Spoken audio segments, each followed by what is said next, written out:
Good morning, Breakfast with Bacon fans. I'm Dr. Christine Bacon, and I'm here with my friend, Layla Miller. I always say friend because we have done about 5 or 6 shows together. I have visited her at her home. I have a tickle in my throat, so please excuse me. But she is foremost a friend. She's a Catholic mother, wife, author, and I have had her on talking about her books, Primal Loss, That Now Adult Children of Divorce Speak. This is going to be a tough show because I feel a tickle in my throat. Impossible Marriages Redeemed. They didn't end the story in the middle. 2 other books which we've talked about, but those 2 are really important. Made This Way. What's the tagline? How to discuss today's tough moral issues. And raising. How to teach your kids about today's tough moral issues. I don't even know the tagline, but it's awesome. It is awesome. I've read how to teach your kids the tough moral issues. I've read every one of your books except for the first one, which was Raising Catholic Men. Raising Chaste Catholic Men. Yeah. That was my first little flagship book out there in the world. So your writing is just so powerful. It's loving, but it's right between the eyes in such a loving way, though. You know, you speak the Catholic truths. And so today we're talking about an article you recently wrote. I know it's not a book, but I read it and I was like, we have to talk about this. First of all, the title of the book article, please excuse me, The Biggest Mistake of Modern Catholic Parenting. I read that article. I sent it to everyone I know. I said, you've got to read this. The feedback I'm getting is phenomenal. It is another one of the hit you between the eyes. So I've got to ask you, Layla. Well, first of all, thank you for being on the air again. But then also, what do you think is happening in your spirit that you are starting to really get these messages out in just like a straight, just a straight, no, direct, I've got to get this out there kind of way? So so for so long I've been blogging, I've been thinking, I've been teaching the faith, and then interacting with so many different people in the Catholic Church, and then watching not only as I get to be an older mother and my older kids are now into their own families and raising their own children, but I still have little ones. My youngest is 10. Watching how the generations have changed, watching how the younger moms really, especially because of this social media age that now they're in, are so insecure, confused, and then watching what's happening in the culture and realizing we need some clarity in all this chaos and this confusion, seeing what works, seeing what doesn't work, watching my friends over the course of 30 years raise their kids. I mean, all these things have happened.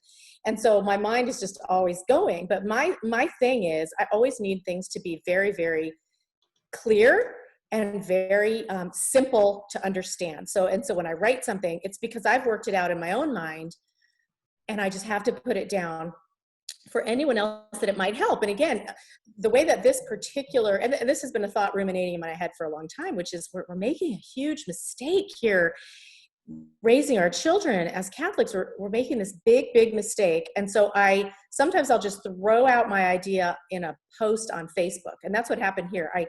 I threw out a few paragraphs on Facebook and I said, look, take it or leave it. These are my thoughts today about what we're doing wrong, this big mistake that we're making as Catholic parents.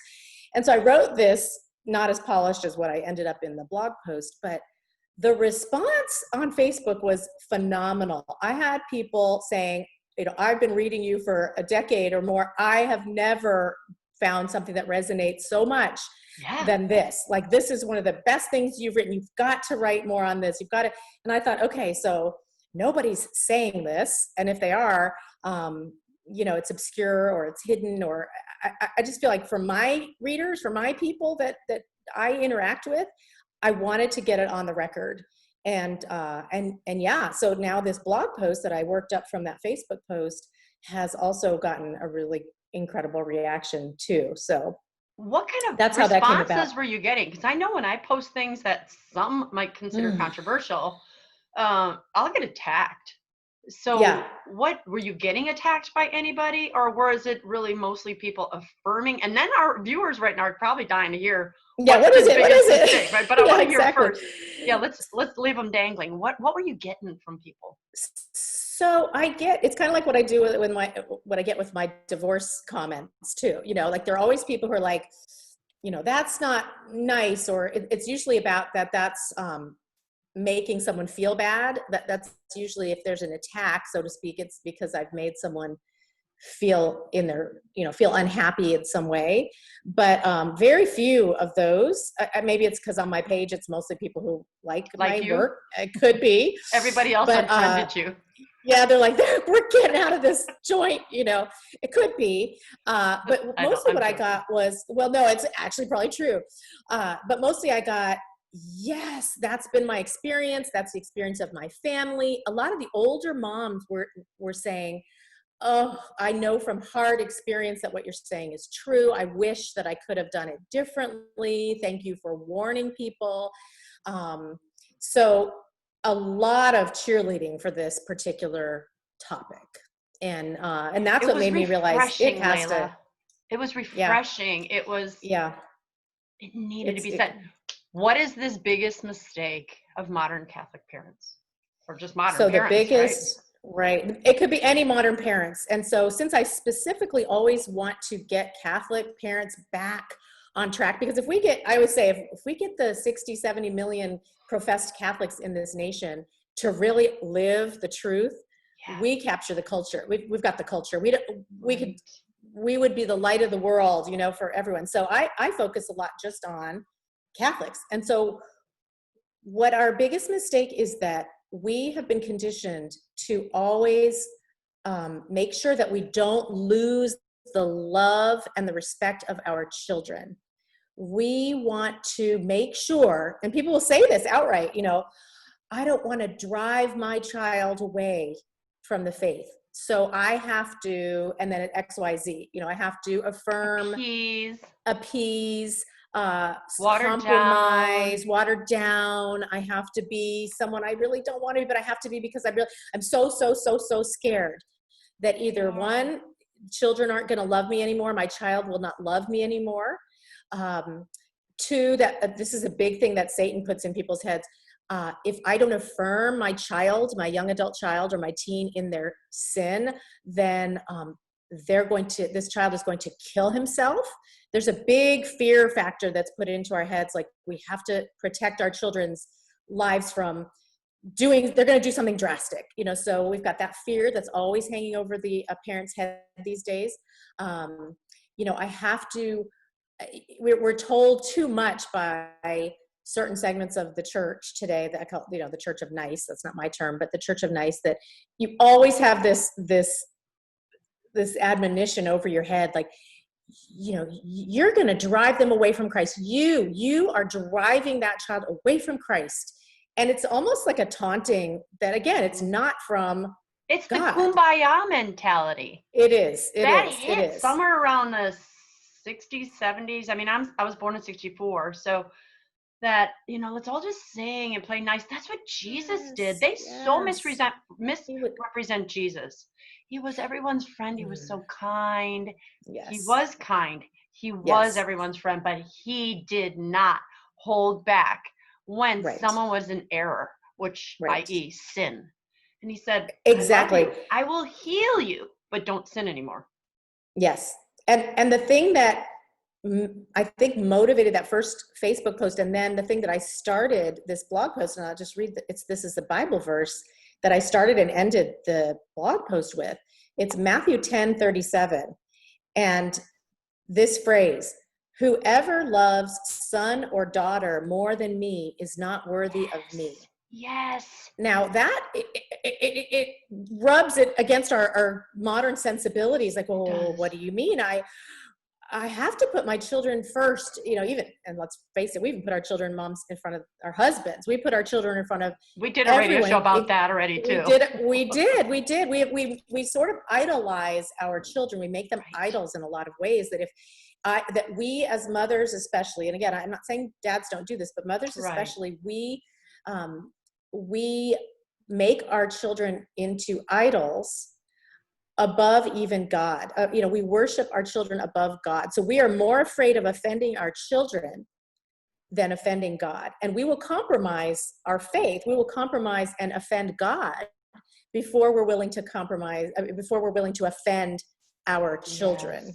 Yes. And these days, our children will put a lot of pressure on us, especially if they've gone away out of the church, if they've been influenced by the culture, all the LGBT stuff, living together, you know, a lot of sexual sins, just leaving the faith in general, or saying, even when they're still living as a teen in your house, you know, I'm not going to mass, or I'm not going to, we tend to then become paralyzed, and we're like, okay, we have to placate that. Well, that is exactly the wrong thing to do, because if you placate a child's sin, what my thesis kind of goes on, and I have some backup for this, Satan not only wins your child, but Satan wins almost a good portion of the time. He'll win the parents as well. He'll win the whole family.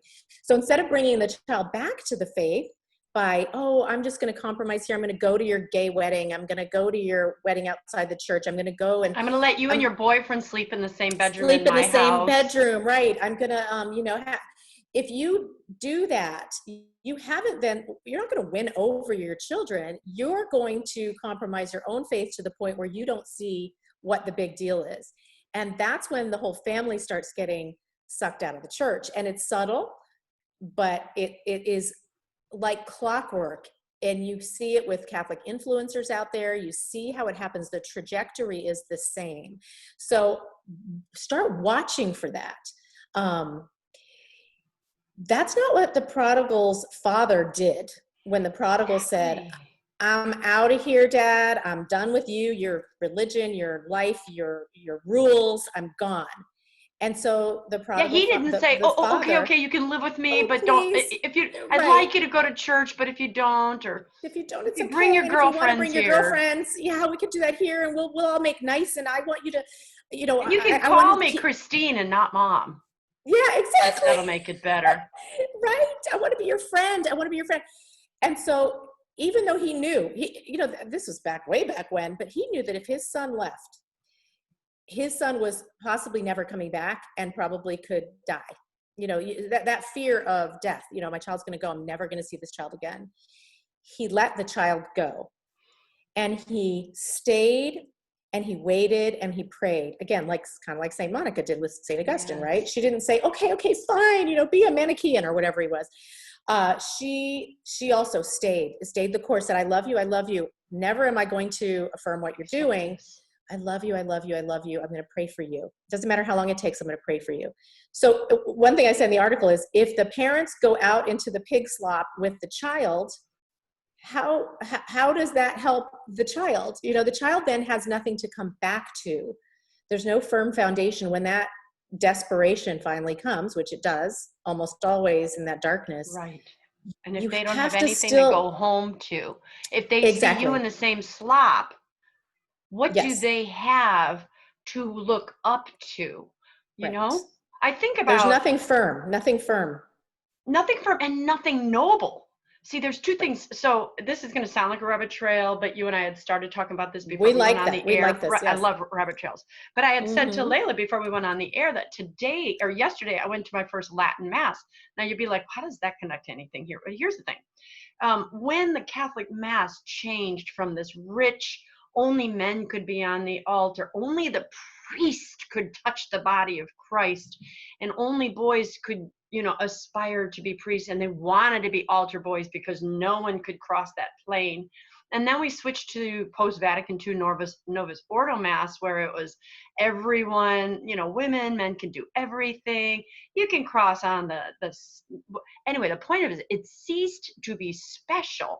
And when that happened, after Vatican II changed the Mass, I didn't realize that over 17,000 priests left the priesthood that year, and another 25,000 followed right after. Well, what is the reason for this? Because it ceased to have the meaning that it was supposed to have. And so no one wanted it. It's like, okay, it's not relevant. I can do whatever I want. So if we take it back to our parenting and we take it back to our lives, if I live the noble life saying my standards are here, even if you don't like the rules, because every child will test rules, it's nice to know that I always know where my mom and dad stand. I always know what the rules are. I always know where God stands. And so today in this, talking about Layla's article, again, I'm reading it here, the biggest mistake of modern Catholic parenting is allowing your children to do what you know to be sin and have no risk. So when we say, I'm keeping these standards and I'm not allowing anything to break, it says something. And I'm going to go back to two examples. When and all my viewers know this, that I left my husband after 3 years of marriage, left him for another man. I was living in sin for a couple of years before I left this loser. And I'm sorry, God, I know you love him too. Sorry. This other person, I'm just really sorry, because those are my dark years, so they really affect me. And understandable. And so I had another 2 years after that was like in the desert. But when I was with this guy actively, he flew me home with my children to go see family. What a nice thing to do. Well, my mom saw my children and me and this other guy. My mother-in-law refused to let him in the house, and he was in the car while I visited her with my children. And she said, he's not allowed in my house. And I remember how awkward it felt, but I respected it because it was not good. And I said before, how many people, why didn't anybody say to me, shame on you, you shouldn't be having an affair. Stop it and go back to your husband. You've got 2 small children. But almost everyone in my life condoned it either through silence or agreement. I would say more of them were through silence. But that was a mistake. It took that act of my mother-in-law saying no. And then my grandmother also years ago refused to, it was a little old fashioned, but my husband and I had gotten married by Justice of the Peace when we were pregnant in 1983. And we had a wedding actually a year ago, 36 years ago today, for to have a wedding, right? And she refused to go because she said it's a farce. You guys are doing it just for presents. You're doing it just for whatever. And it hurt my feelings. And I respected her principles, though. But the funny thing is I'm not throwing anyone else, but of my siblings who all did it the right way, got engaged and then got married and stuff, they're all divorced, and I'm the only one that's still married. And before my grandmother died, she actually said, I'm sorry I didn't come to your wedding. I had my reasons, but I apologize because I now see your wedding your marriage wasn't a farce. So that's kind of what we're talking about here today. The mistake is letting our kids do whatever they want and us not being afraid, or us fearing that loss. We've got to be mothers and daughters, fathers and sons, like Christ. We've got to say, I love you too much to let you wallow in your sin under my watch. Well, exactly. And that gives a sense of security, because if you, from the very youngest ages, and this is kind of what we've done with our kids, is from the very youngest ages, our Catholicism is not separate from ourselves in any way. So like our kids have never seen us willfully miss mass in their whole lives. I mean, they've never seen where we fudged on, dad's going to go get sterilized because we don't need, I mean, there's no compromise on the faith. And so and they've known this, they've known that if we are anything at all, we are Catholic. And again, I mean, my reversion didn't happen until we were married 6 years, and his conversion from Judaism didn't happen until the same time. So I'm talking past that time. So up until then, they were little kids. There were only 3 of them. Right. They didn't know. But after that, and all their consciousness has been, mom and dad are very Catholic. We are a Catholic family. To the extent that we would have ever compromised on mortal sin or any tenet of the faith that was obligatory or part of who we are, or fiber of our being Catholic, I think they would have wondered who we were. Like, I think the shock to the system of mom and dad breaking that, I don't want to say it as a brand, but do you know what I mean? It's so much a part of who we are that it would be like, it's your integrity. They're watching. It's our integrity. They're watching you to see if your actions match your words. Yes. And if we had ever said at a certain point, oh, you guys are going to go live together, or you're going to, get married outside the church, or you're going to go have a gay wedding or whatever. I don't approve of it, but I'll come. Just coming to your wedding doesn't mean I'm approving of it. Yeah. They would have thought that and I put this in the article too, they would have said, Where did mom go? Where's our mother? Because it would be that shocking to them to think that we would, and they wouldn't want me to. Like that's the other thing I want to get back to. We're told all the time, and this is what I want to kind of allay the fears of some of the moms out there. We're told all the time that if we don't go to an illicit ceremony, or if we don't approve of cohabitation or whatever it is, that we then are rejecting and not loving the child. But I always come back to this. Hang on.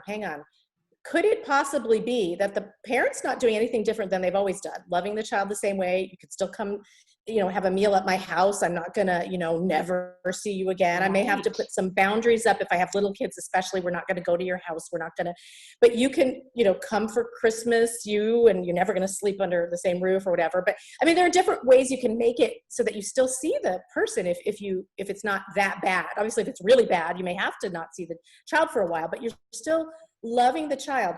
My question is always, why is it always put on the parents of being mean, terrible, and horrible, right, and not put on the child as, why would you disrespect your parents so much that you're emotionally manipulating them into going against their deepest held beliefs? Like, who does that to their parents? Right. Why would you do that to your parents? But we never look at it that way. It's always like, oh, look what the parents are doing to the child. It's like, no, actually the child made a decision to want to, fine, go live your life, covenant. But don't break covenant with the family. Right. Yeah. I find that disrespectful. Like it's one thing if you want to go do your thing. Okay, great. But then to insist that your parents come along with your sin, that crosses a line into disrespecting your parents. So again, why is it always presented the other way, which is that the parents are doing something disrespectful to the children?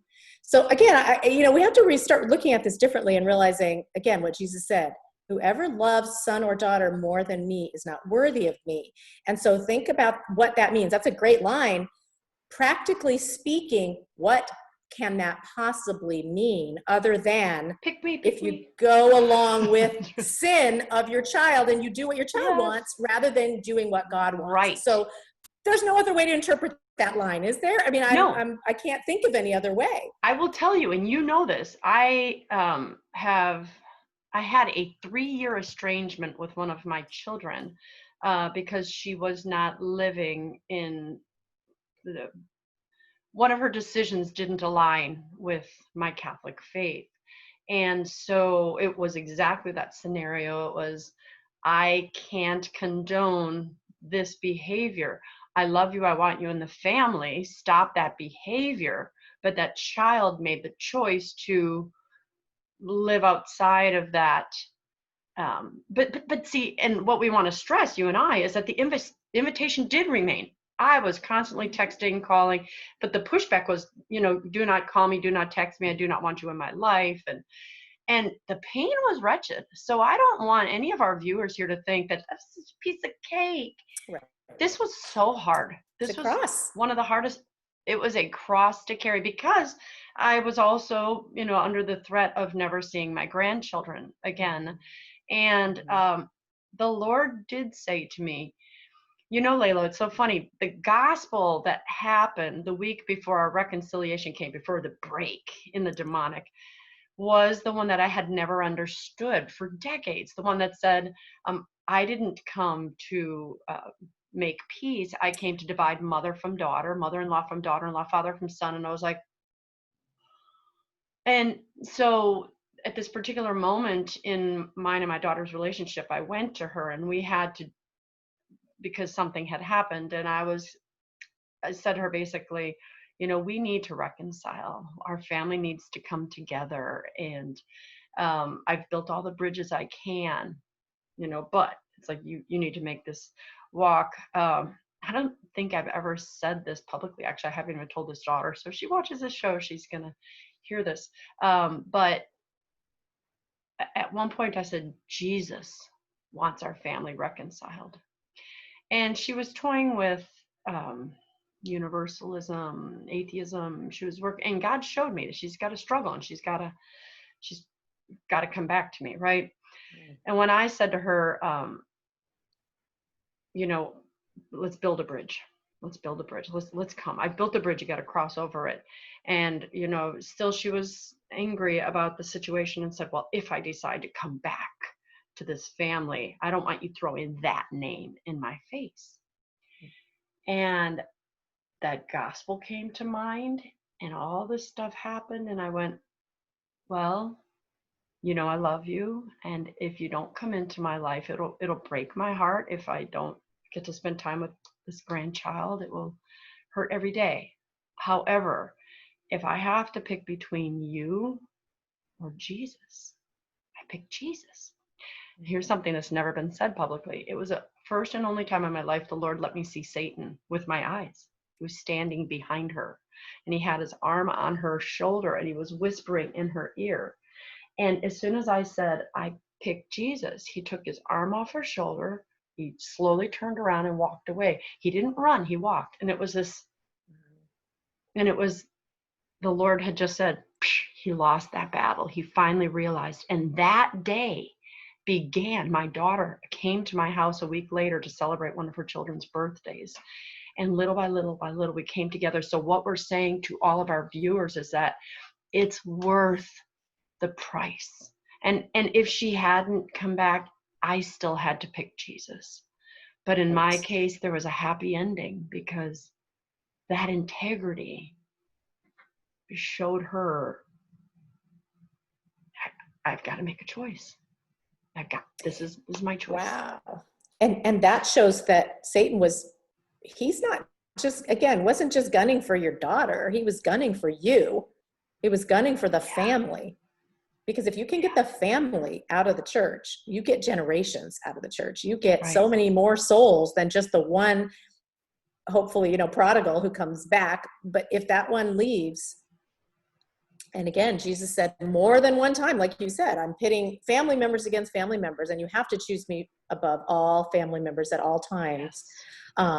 He will. It is part of what else I say in the article is that I have seen it happen again and again, where people will incrementally, they'll start by saying, yeah, we're just not going to push her away. We're not going to push him away. We're going to, we're just going to be, and then they start slowly, waving rainbow flags. They start saying, oh, the church is so mean on this or that, and we need to change. And they let's start modernize sliding. The church. Right. Let's modernize the church. And so then instead of, oh yes, the intent was that child's going to come back as long as we're really, really good and nice to that person and doing whatever they want. Again, and Joseph Champer talks about it. All his friends, he lived the gay lifestyle for a decade in San Francisco. He was in, porn acting, all these different things. He said all of his friends, their parents supported them. Their parents wanted to, quote unquote, love them, not lose their love, not be hated by their child. And none of those guys came back. But Joseph's dad and mom, they never went with him. They never went there. They stayed and prayed. They were just so devout. They prayed and prayed and prayed. And they said, we're not having your friends in our house. We're not having, we're just not doing it. And he was estranged from them for a long time. And he says, my dad waited for my return, and he prayed for me. And sure enough, Joseph came back. And Joseph is now, the voice of, he's I consider him a saint. So, but he's going to be on my show next week. Oh, I'm so excited. Gosh, he is so courageous. Yes. He's so courageous. And that's what we're asking our parents to do on today's show. That's really what we're talking about. Be courageous. Be strong and courageous. Forgot what your verse is. Yes, it's a lot to ask because this is exactly the time in history where we're asked to compromise on everything, and we're asked to be, nice, and the only sin seems to be stealing, standing for something. Well, stealing, or maybe not being tolerant. Yeah. And even that, probably. I said to my daughter the other day, my couple of my daughters and my son-in-laws, we were having a conversation, was, what is a sin? So what's left? What's a sin? If adultery isn't sin, if sleeping with someone outside of marriage is no longer a sin, having a baby outside of wedlock is no longer a sin because you didn't repent of it. Not that you're supposed, right? If abortion isn't a sin, if What's another one I missed? If nothing's Yeah. if being homosexual, not being, excuse me, acting on same-sex attraction Mm-hmm. is not a sin, Right. what's a sin? Why do we why Right. did Jesus die on the cross if nothing's a sin? And there's Yeah. no hell and there's nothing to save us from. And this was a Right. very Oh yeah. intellectual, purposeful question. It wasn't even rhetorical. It was, No. tell me what you believe is a sin and tell me why you think Jesus died on the cross if he had nothing to save us from. Why? Right. Watch your son get ripped, have his flesh ripped off his back to the bone, where they saw muscle, the muscle was ripped off, where he couldn't breathe. He had his arms dislocated on the cross. He had, his flesh ripped off his head with a crown. This is For what? horrifying. Spat upon, punched in the face Right. for For no what? reason. They'll tell you well, if you ask some, especially lukewarm Catholics who are the ones pushing this sort of thing, it's that we don't love enough. Now, their definition of love is warped because their definition of love is Being you nice. go along with whatever your children want to do, or you say yes anytime someone might get their feelings hurt if you don't. That's their definition of love. Clearly, that's not what Christ was teaching. Clearly, that's not why he underwent torture to save us from hell. And clearly, that's not why he says in Scripture, if you love your son or daughter more than me, then you're not worthy of me. That means you're unworthy. I mean, this is not nice. There's nothing nice about what he's saying. It's very kind. It's very true. It's very firm. And it's very loving, but it's a different kind of love than what we're being It's not sold. loving. It's not loving. It's not loving. It is unloving, because love is patient. Are you patient while your child's prodigal? Are you kind? Mm-hmm. Are you being kind while your child's sleeping with someone of the same sex, Right. or sleeping with someone of the opposite sex outside of marriage anyway? No, it's not loving. And I want to make sure that's what's the mistake. I have a whole chapter in my book, The Super Couple, defining what love is. Love is meaning that action. what Jesus is saying is loving. What he's saying and being firm is love. That's right. the love. But so what we always think we're being loving to our kids, like the Pride movement's catchphrase, love is love. And I'm like, yes, love is love. Now let's define it. Love that is kind of patient. Love is kind. Right. Love is not keeping a record of wrongs. Love is not jealous. Love is not rude. And that has nothing to do with who you're sleeping with. Right. We need to take back the word love. Oh, absolutely. And love is a choice, not a feeling. So we have this idea that if I make you feel good in your sin, that's because we want the love. We want them to approve of us as a mom. Like, oh, my mom's so great. I love you, Mom. You're so great. Thank you. I'm going to hang around you, and my friends are going to hang around you. We're all going to be, and then somehow you think you can hang on to your faith. Right. And you're not going to hang on to your faith. Where real love is the hard love of letting go, because the alternative could be that your child is lost for eternity. And that is not love, to make your child be comfortable in his or her own sin, because love is willing the highest good of the other. So if I'm affirming them in a mortal sin, lulling them, placating them, lulling myself, that's the opposite of love. I always say you must hate someone if you are going to tell them that their mortal, deadly sin is a wonderful thing. You must hate them, because you're potentially consigning them to an eternity without God and without love, without real love ever again. I mean, and so that isn't love. That's hate. And the only way you can say that it's not is if you've completely disregarded Christ, completely disregarded your faith, remade it in the image of the culture, which, and again, I always go back to, Christ said, the world will hate you as it hated me. So if the world loves what you are saying to your children about their sin, you better wake up and go, oh my gosh, this is a bad road to be on. Lifetime, 80, 90, even 100 years is like this. Nothing. But your eternity is forever. And you're going to be, now that we're conceived and created, we'll never not exist. We're just going to move location, heaven or hell. Right. But we'll always be in one of those two places. Always.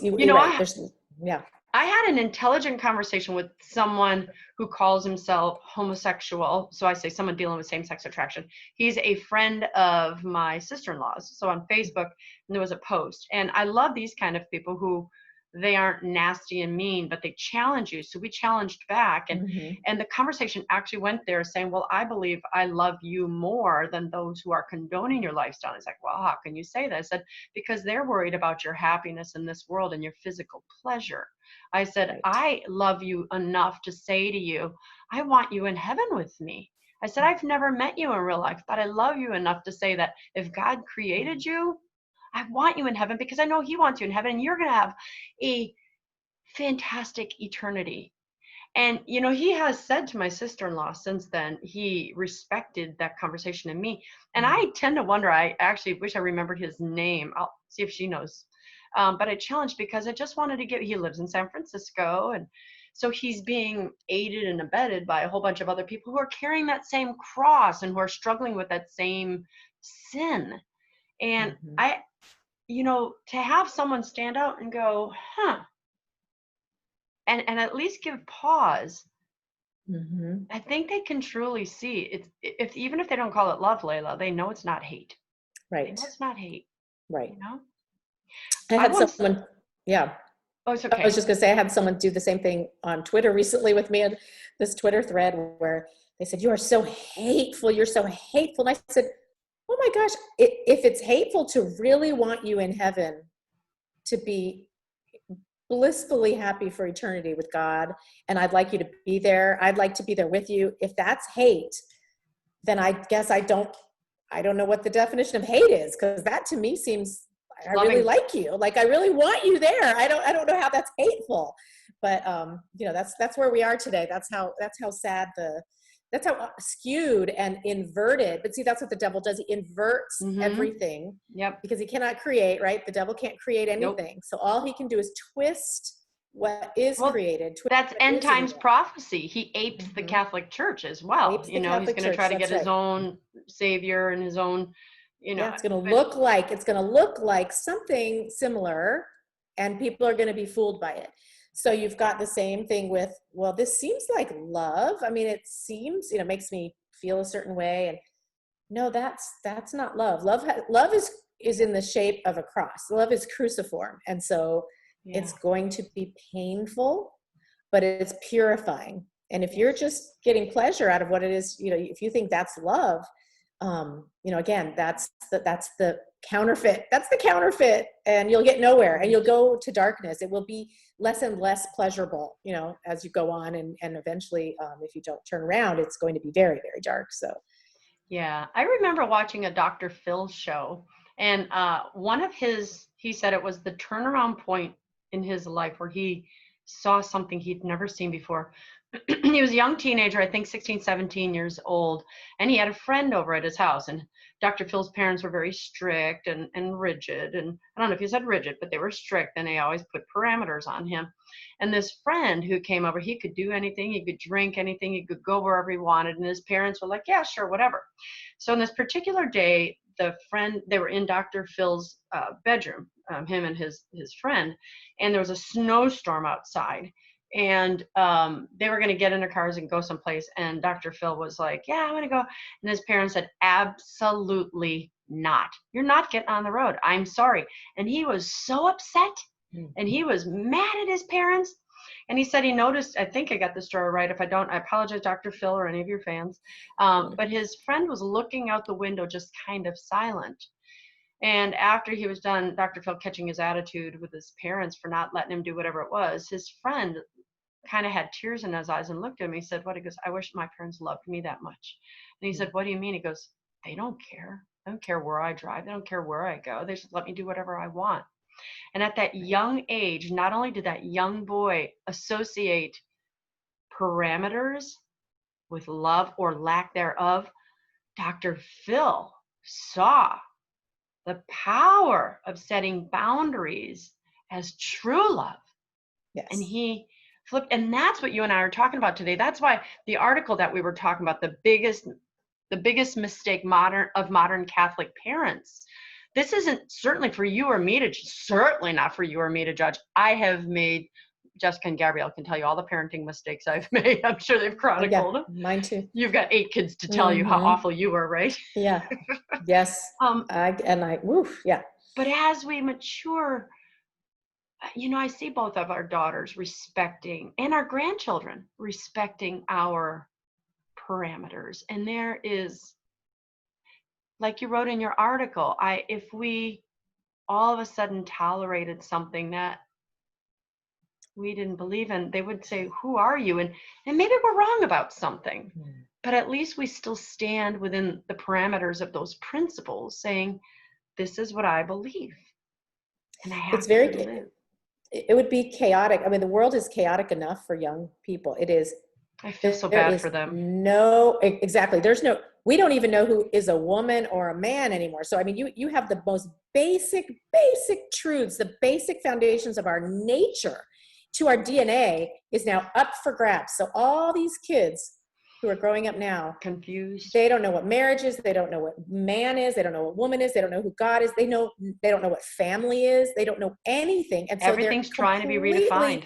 Nothing has a they're boundary. In a whirlwind. Right. So can you imagine standing on no firm foundation? Because at least when we were kids, you generally knew that, okay, marriage is good and you have a man and a woman and you have kids and you're supposed to stay together and you kind of save sex for marriage. Some people don't, most people don't, but you still guilty at least if you didn't, right? Yeah, exactly. So there's all these different, at least some semblance again of a morality that would be in the culture. Now, none of that's there anymore. I mean, it is gone. And it's our parents' fault. It's us as parents. It's our fault. Yes. Because we have raised them and we need to, this is why you're speaking to parents. How can you expect your kids to have any kind of moral compass if we're not providing it? If you can't provide it. And that comes from the young age. Be afraid of loss. You cannot. And it's the only firm footing they'll have in this, because we have young kids now who are committing suicide again more often than not. I mean, more often than before. So we have like a higher rate of it now, and yet only someone who is so lost and so confused and so damaged gets to that despair. But if you're a firm foundation of love, a firm foundation of a rock, you built your house on a rock, and they can come back to that when they're in their darkest point and go, Mom and Dad will always be there for me, because we're going to tell our kids that no matter what, it will always be here for you. And we're not going to waver like the world wavers. Everything else is just shifting sand. I can't find a firm footing.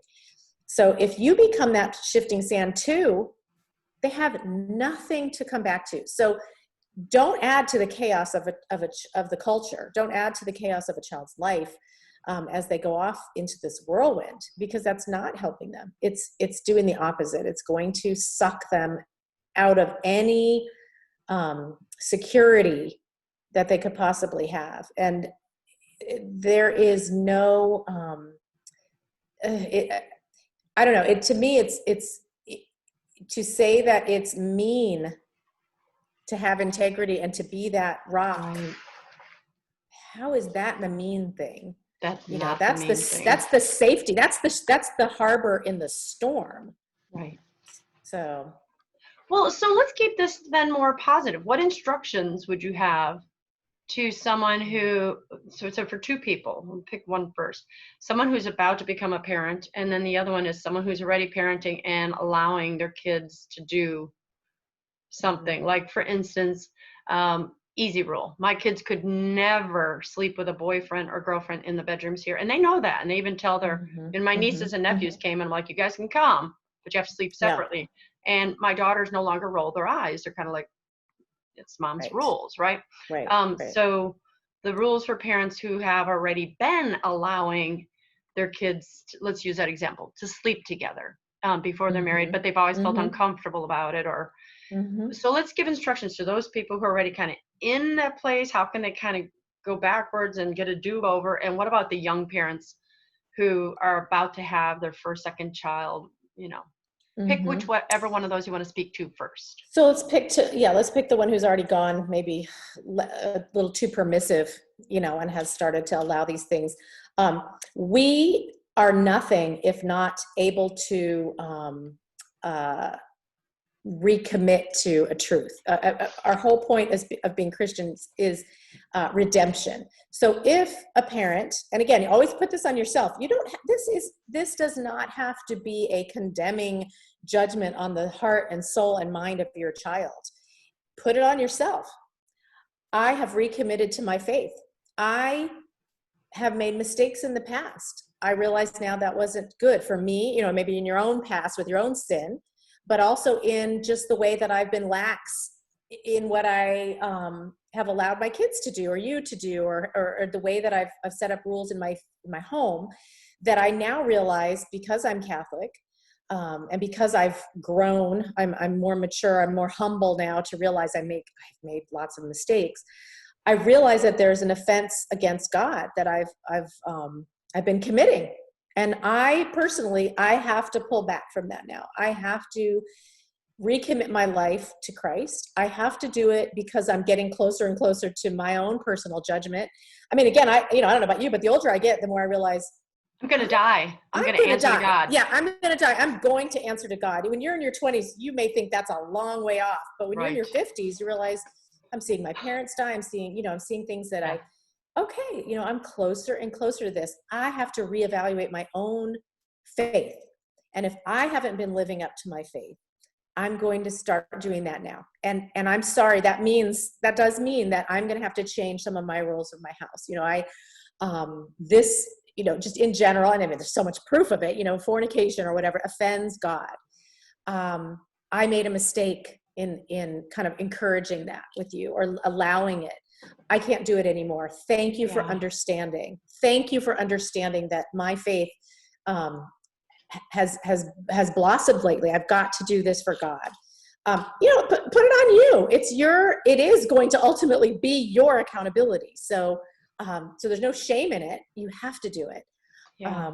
And let the chips fall where they may. If that means that they accuse and tell you, how could you suddenly say no when you've said yes? And how can anyone suddenly change and turn around and repent? That's what repent means. It means to turn around. So, you're not saying that they have to do, I can't force you to change. I am changing. And please respect that. So again, put it on yourself, but yet don't apologize for growing in your faith and coming to an understanding that this can't stand anymore for you, for your life. Right. That's okay.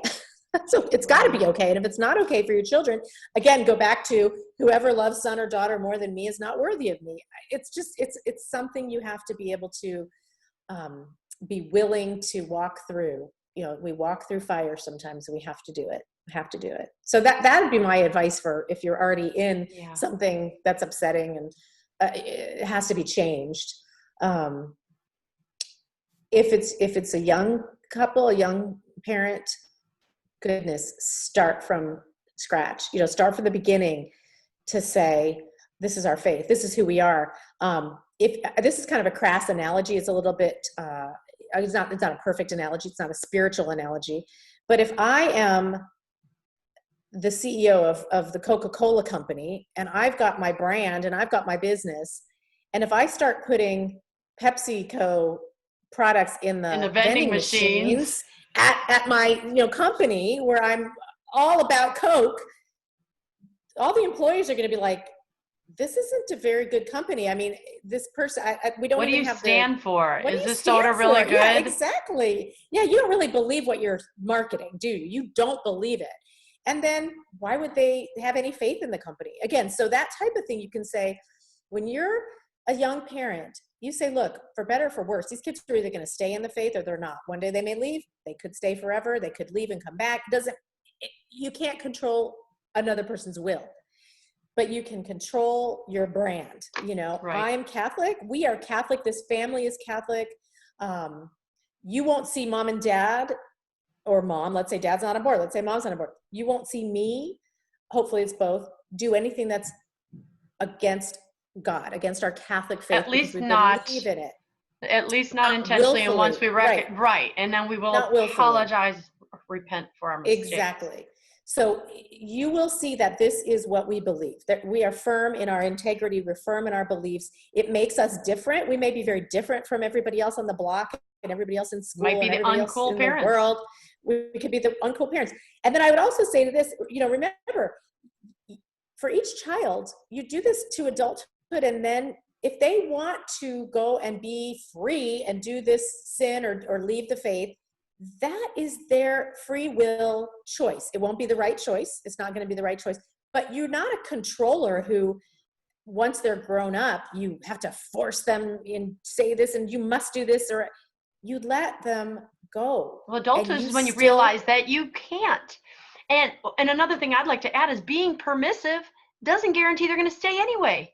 You could be permissive, thinking my kid will always be in my life. They might say, screw you, I'm going to go. Absolutely. And you'd be like, but why? I let you do anything you want. Well, because then you don't stand for anything. There's nothing, like we said about that Latin mass that I went to. It's like, there's nothing special about it. Nothing, to draw me in. If you're going to go with whatever, the ways of the world are, then anybody can do that. I mean, the thing that I said in the Made This Way book was there are 3 different types of parenting. So for young parents, to think of it this way, there's permissive parenting, which is almost always going to lead to disaster. That's the cool parent who lets their kids do anything because there's no rules and we just want you to. That the child doesn't respect that at a certain point. It's like, okay, I can't really. I'm going to do whatever I want, and I don't really respect you either because you don't have any integrity. Then you have the authoritarian parent, which is the other extreme, which is everything by fear and rules, and you'll do this because I say, and there's no letting the children make a decision and critical thinking. There's no critical thinking. There's no room for that child to come with a question, to feel affection, or feel the warmth of being able to approach the parent. So the middle part, which is what we should be, and I call this, and Trent Horn was my co-author on Made This Way. We call this being the friendly parent. We call it, but it's the authoritative parent. So we have the authority because we're the parents, right? God gave us the authority to be parents and to raise our children, but we're approachable and we have a happy family. We're not a, mean, strict, terrible, where you can't cross a line or you'll be pounded down. And you have to be able to ask a question. You have to be able to be, to make a mistake, and be welcomed, with open arms, and ask the question that nobody. And not be shamed when they ask you something. Oh, that's so crucial. When you have kids who come to you and this works, I'm telling you, it works. If your kids know that they can come to you with any question whatsoever, and that's one of my rules, is nothing is off limits. Nothing is off limits. If they come to you, I don't care if you're dying inside because they have the most horrible question, like, Joey said this, what does that mean? And you're like, oh my gosh, I don't want to even think about what that means. That's a terrible thing that you learned at this age. You have to be an actor. You don't blink. You keep a pleasant, not shocked look. The shocked look was there all the time. I wish I could do over. I've apologized to my daughters. I'm sorry I had my freak out factor. Well, that's my line is like, don't ever freak out, because I try. If they feel, I know you did, you're good. Trust me. I was a young mom. I didn't know. Yeah. Again, right. Who tells us this anymore? Right. So if you aren't going to freak out, then they can come to you without feeling like they're ashamed or that they're going to be shamed. Because the first time you freak out or say, what, I can't, they're not coming back to you next time. They're going to go to the internet. They're going to go to their girlfriends or boyfriends or where it's safe peers, to get it without being judged. Without having to be judged. So you always want to be that safe parent that can answer the question. And if you can't answer the question, just say, honey, I will find that answer for you. I can't answer it right now because I don't have the right, but I know that the church has the right answer. I know that the truth is out there. I'm going to find that for you. And then you go find the right answer. And always age appropriate. I mean, that's another thing, we want to make sure we're not telling too much that the child never even asked, where do babies come from? It might mean they just wanted to hear they came from mommies and daddies. They might not need a whole, That was a progression with my daughter, mom and dad. Like, oh, okay. Yeah. And then, how does the mom and dad? Well, the daddy gives mommy the seed. Okay, that's cool. And then, 6 months later, how does daddy put the seed in mom? Oh, okay, now there's it's just. Well, and the beauty is that the church, there's this document, I will let any young parent and older parent know this. There's a document called The Truth and Meaning of Human Sexuality. It was put out in 1995, I think it was, by the Pontifical Council for the Family. And it tells you about what you should do and when you should do it. And it is brilliant, and nobody knows it exists You could Google it online. Again, The Truth and Meaning of Human Sexuality, Pontifical Council for the Family. And you print it out, or you can buy it in a little booklet form, but it's not that. You can go through, you can highlight, what are my obligations? What do I have to say? What do I don't have to, when can I have this conversation? What is the age of innocence that I'm not supposed to violate their innocence? It's not that complicated. It's just that nobody tells us this anymore. And the culture tells you, start young and tell them all about, that's a lesbian whole different radio show. and, Oh my gosh. Exactly. You just got my blood boiling, but but right. From kindergarten on, they're being told that they're being groomed for something, and they are being groomed. We know. Grooming. Yeah. One thing I wanted to add to what you had said when I'd asked you those questions about what would you tell these parents? So the one thing I want to add is, if you parents watching, you need to know what you stand for. So you need to start with yourself so that you can sit down and say to your kids, we stand for A, B, and C. I don't know that I could have articulated that when I was 19 or 20 or 25. So do your research. Go look at the church. What does the church teach? Pray, and then pray some more, and then pray every day. You'll never have 100% certainty. Well, I mean, you will for some things, but you have to always be humble and go to the Lord and say, this is what I'm wrestling with. Lord, give me peace about this, and set your firm foundation. And then you have something to say to the kids. This is what Daddy and I believe. Or, again, if you're a single parent, this is what I believe, and this is what I have to stand for. I remember when I told my daughters no sex before marriage, and they said, well, you were pregnant when you got married. I said, so does that mean I should condone my bad behavior?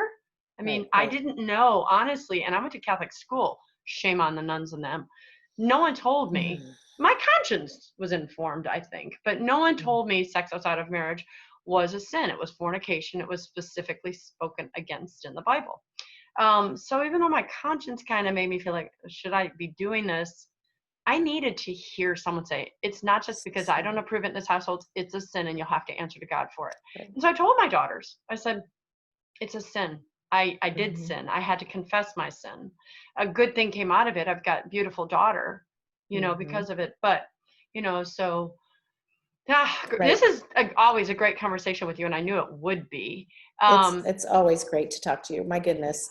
Let me ask you this question that I always end the show with, which is, name one thing you'd have our listeners do differently as a result of something they heard today. To keep in the forefront of your mind that courage is the number one thing that we lack as parents today in this society. And it's the number one thing that we need to help our children. Courage. Everyone is so discouraged. Think of that word, discouraged. Yes. It means Satan is taking our courage away from us. He's discouraging us. We don't know how to do this. We don't know what to say. We don't know. No, courage. You have to have your courage because God made you a parent. That means he equips you with what you need. You pray, you learn, you keep things simple, you live with integrity, and you have courage. And once you start flexing those courage muscles, those spiritual muscles, that's a virtue, right? It's a habit. You start to become more and more courageous. It's not as difficult as you think. It is at first. Hitting the start button is the hardest part. It gets so much easier, and God will give you that grace, and you will feel comfortable as you go along.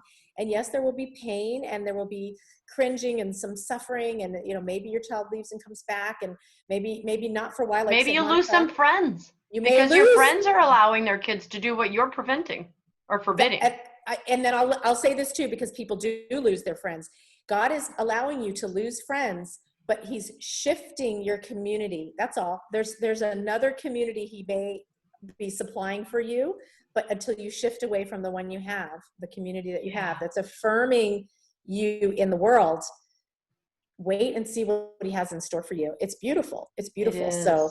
Well, I mean, that's how I met you. Exactly. We all were in a different place once, weren't we? And then we met these friends who were like, oh, I'm not delusional. I'm not alone. Right. These amazing women. And all we want is holiness for ourselves, our families, our children. We want heaven. We want to love Christ. We want to be his servants.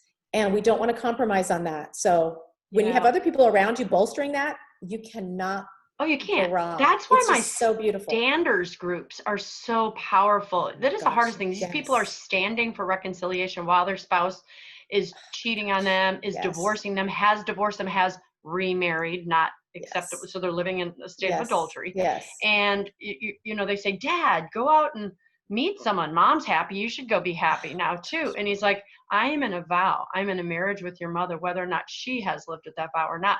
And so right, what the kids do is they also see this integrity of yes, your belief, and it strengthens the kids, even though you're going to get some pushback. But what we see is the kids look at the parent that's standing for their vows, even though the world tries to say they're weird, they connect with that. They find mm, solace in yes. that unwavering parent who, Who acts like Christ? Because again, who did not move? Who loved us to death?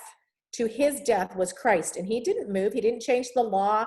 He didn't change the any of his commands. He didn't change the truth. Everything is exactly as it was, and he conformed his whole life to that truth. He asked us to follow him, and when children see their parents living this life of integrity and truth to the end, it's it's grace filled. Yes, there may be blips here and there and misunderstandings, and how could this be? But it is a witness like Christ's yeah, witness, like the yeah, saints witness.